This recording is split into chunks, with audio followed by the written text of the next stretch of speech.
Esse é o sociólogo Gessé Souza. Certa vez perguntaram para ele em que aspectos da sociedade brasileira a escravidão ainda pode ser sentida. Queriam saber do Gessé, que estuda o assunto, se um passado de escravidão muda alguma coisa no nosso presente. Quais são os efeitos práticos disso na sociedade brasileira hoje?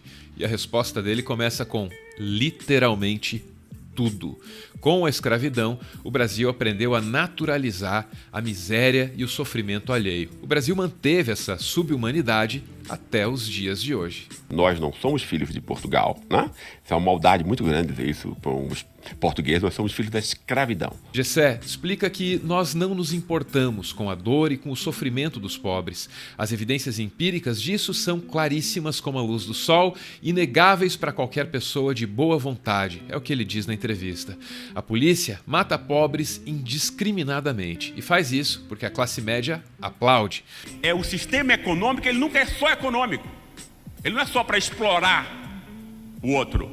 Ele tem que juntar no mesmo ponto e de modo, talvez inclusive mais importante, a humilhação do outro, o desprezo do outro, o ódio do outro, né? O ódio que vai sendo cevado a cada dia. A classe média aplaude porque é um macaco no auditório de uma elite que impõe seu poder não apenas através dos recursos materiais que controla, mas também de maneira simbólica. Essa elite passou de uma base material para uma base simbólica, né?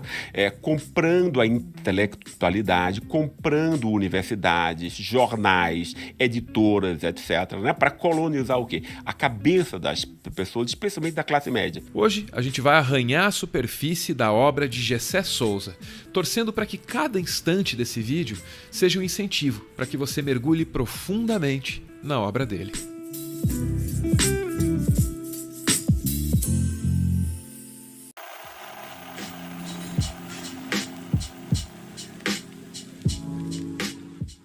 A última década foi muito importante para todos aqueles que se dedicam a entender o Brasil, suas injustiças, suas desigualdades e, claro, as origens de tudo isso. A compreensão disso tudo foi ampliada justamente pela obra de Gessé de Souza, que, é justo dizer, inaugurou uma nova linha de pensamento sobre o nosso país. Em 2009, ele publicou A Ralé Brasileira, Quem é e Como Vive. Em 2015, veio A Tolice da Inteligência Brasileira. Em 2016, Gessé mostrou que a inteligência pode ser ágil, publicando A Radiografia do Golpe. Esse mesmo espírito se mantém em A Elite do Atraso, de 2017. A elite brasileira, aliás, também foi moldada pela escravidão. A elite em uma sociedade escravocrata, ela é da rapina, ela é do saque imediato, né? A nossa elite sempre foi uma elite que está saqueando o país agora, né? Que nunca se importou com perspectiva de longo prazo para a sociedade como um todo, né? As elites em todos os lugares ficam com a melhor parte do bolo, né? Mas ela pensa também, né, a vida da sociedade como um todo, né? Ou seja, da própria permanência e riqueza contínua, até para que ela possa ficar com uma parte boa.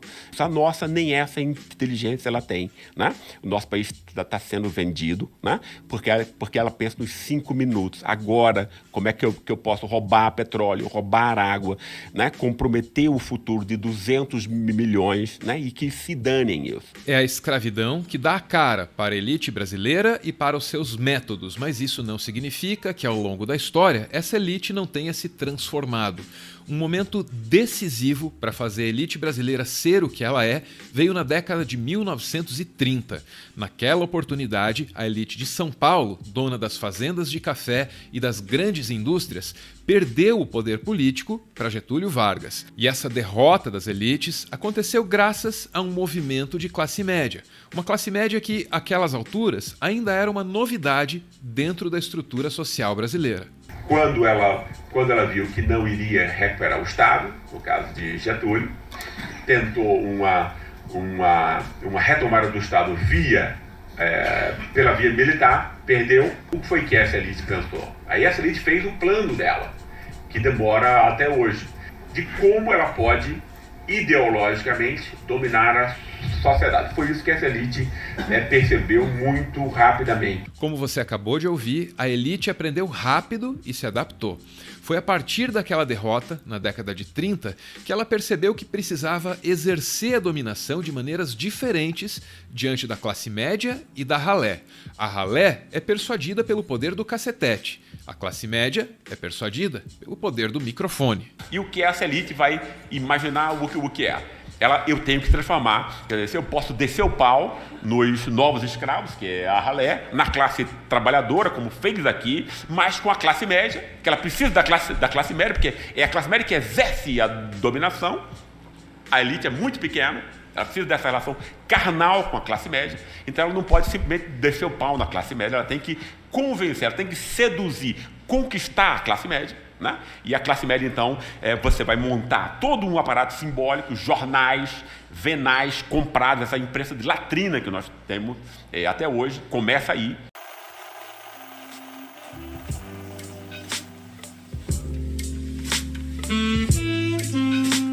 Manipulando a classe média, a elite garante a manutenção do poder político. Só que, de quando em quando, na história do Brasil, algo dá errado para essa gente.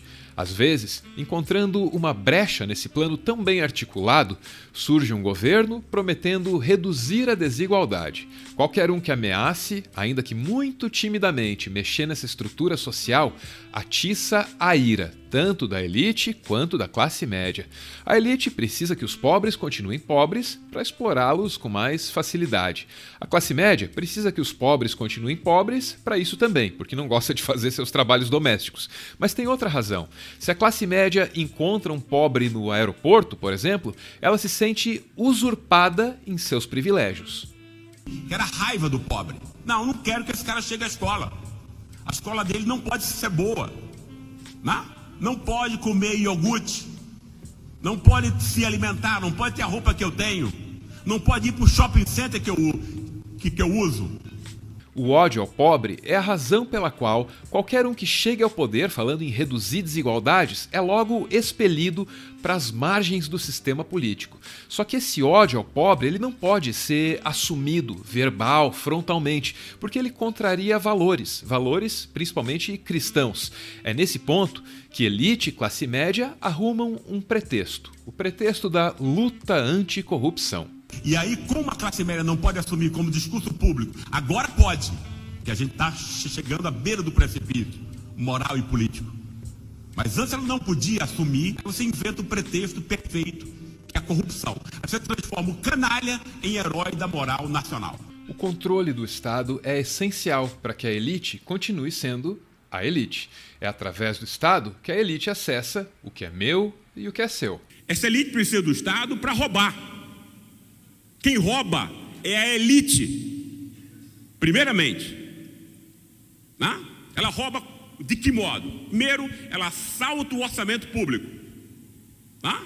Rouba o orçamento público e faz o orçamento público pago pela população, hoje em dia pelos pobres, do seu banco particular. Sempre foi assim. Para manter o controle do Estado, a elite, exercendo sempre aquele poder simbólico, nos convence de que o Estado é a fonte de todo o mal. Ele rouba, ele vampiriza, ele suga. Muitas vezes, essa persuasão pode se articular com interesses internacionais. Os políticos são corruptos, não é isso? Então vamos entregar a Petrobras para quem? Para os estrangeiros honestos. Claro. Pessoal, é isso que está por trás desse esquema. A queda foi gradual, mas dá para dizer com certeza que em 2020 o Brasil já está no fundo de um fosso civilizatório. Uma leitura atenta de Gessé Souza mostrará que nós não fomos parar nesse buraco em função de um mero tropeço. Não, nós fomos empurrados para dentro desse fosso por interesses de uma elite imediatista que pensa muito pouco no próprio futuro, quanto mais no nosso. Não se imbeciliza um povo inteiro à toa. Você quer tirar a vantagem disso.